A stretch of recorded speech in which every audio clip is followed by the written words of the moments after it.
Je viens méditer avec vous le début de l'évangile de Luc, où Jésus lit dans la synagogue de Nazareth le passage d'Isaïe. L'Esprit du Seigneur est sur moi, parce que le Seigneur m'a consacré par l'onction. Il m'a envoyé porter la bonne nouvelle aux pauvres, annoncer aux prisonniers qu'ils sont libres, et aux aveugles qu'ils verront la lumière, apporter aux opprimés la libération, annoncer une année de bienfaits accordée par le Seigneur. Il m'a envoyé, car il est bien, l'envoyé de Dieu, venu nous apporter la bonne nouvelle. Dieu est un Père. Changez vos mentalités, changez vos idées, changez vos cœurs. Entrez dans le royaume. Vivez, mais de la vraie vie, de la vie éternelle.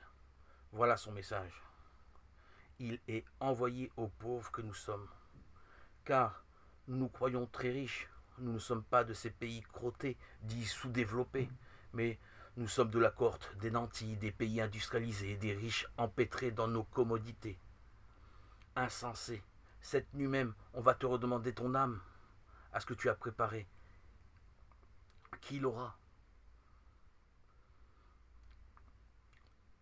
Heureux les pauvres qui, grâce à lui, ont totalement changé de tournure d'esprit en face de la richesse. Et ceux qui auront préparé leur âme pour le monde éternel, la vie éternelle. Jésus est envoyé aux prisonniers que nous sommes, prisonniers de nos faiblesses, de nos lâchetés, de nos péchés. Celui qui fait le péché est esclave du péché. Il vient nous apporter la liberté de vivre selon sa parole et sa vérité. La vérité nous libérera, nous dit-il. Il est envoyé aux aveugles que nous sommes. Oui, aveuglés par tous nos systèmes de pensée, libéralisme, capitalisme, socialisme, athéisme.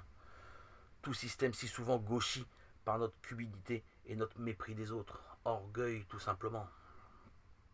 Nous fabriquons des sociétés invivables, qu'elles soient de droite ou de gauche. Il suffirait d'aimer et de le reconnaître. Lui, quand il a faim, quand il a soif, quand il est sans gîte, quand il est nu, quand il est malade, quand il est prisonnier. Et tout serait changé. Il est envoyé aux opprimés que notre soif de richesse, que notre désir de pouvoir et de commandement fabrique par millions.